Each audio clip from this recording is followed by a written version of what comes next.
ఒక్కసారి కొమ్మూరి గోల్డ్ కి కాల్ చేయండి. తాకట్లో ఉన్న మీ బంగారాన్ని విడిపించి మార్కెట్ ప్రైస్ కి వాళ్ళు కొనుక్కుని మిగతా డబ్బులు మీకు ఇచ్చేస్తారు. వెల్కమ్ బ్యాక్ టు మనం టీవీ.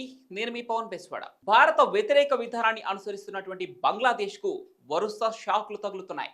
ఏప్రిల్ నెలలో భారత్ నుంచి ఎగుమతయ్యే నూలుపై బంగ్లాదేశ్ పరిమితులు విధించిందని confederation of Indian textile industry chairman Rakesh Mehra వెల్లడించారు. ఇది భారత్ మొత్తం నూలు ఎగుమతిలో దాదాపుగా 45% ఉంటుంది. బంగ్లాదేశ్ ఏకపక్షంగా తీసుకున్న నిర్ణయానికి భారత్ వ్యూహాత్మకంగా తీసుకున్న నిర్ణయం చైనా బంగ్లాదేశ్కు భారీ నష్టాలను కలిగించనున్నట్లు తెలుస్తోంది. ఇప్పటికే దౌత్యపరంగా, ఆర్థిక పరంగా, వాణిజ్య పరంగా కూడా భారత్ కీలక నిర్ణయాలు తీసుకుంటోంది. ఈ క్రమంలోనే తాజాగా భూమార్గం ద్వారా బంగ్లాదేశ్ నుంచి వచ్చే వస్త్రాల దిగుమతులపై నిషేధం విధించినట్లు సమాచారం. ఈ నిర్ణయంతో దేశీయ వస్త్ర పరిశ్రమలను ప్రోత్సహించి విదేశీ దుస్తులపై ఆధారపడటాన్ని తగ్గించవచ్చని తెలుస్తోంది.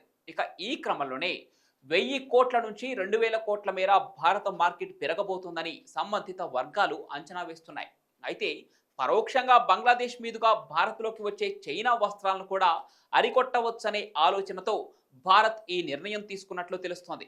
అంతేకాకుండా తక్కువ ధర కలిగిన బట్టలు భారతీయ రిటైల్ మార్కెట్లోకి విరివిగా ప్రవేశిస్తున్నాయని, పరిశ్రమ దీర్ఘకాలిక ఆందోళనను ఈ చర్య పరిష్కరిస్తుందని, ఇది దేశీయ తయారీదారులపై ముఖ్యంగా ఎంఎస్ఎంఈలపై ప్రతికూల ప్రభావం చూపుతుందని సిఎంఏఐ అధ్యక్షుడు సంతోష్ కటారియా స్పష్టం చేశారు.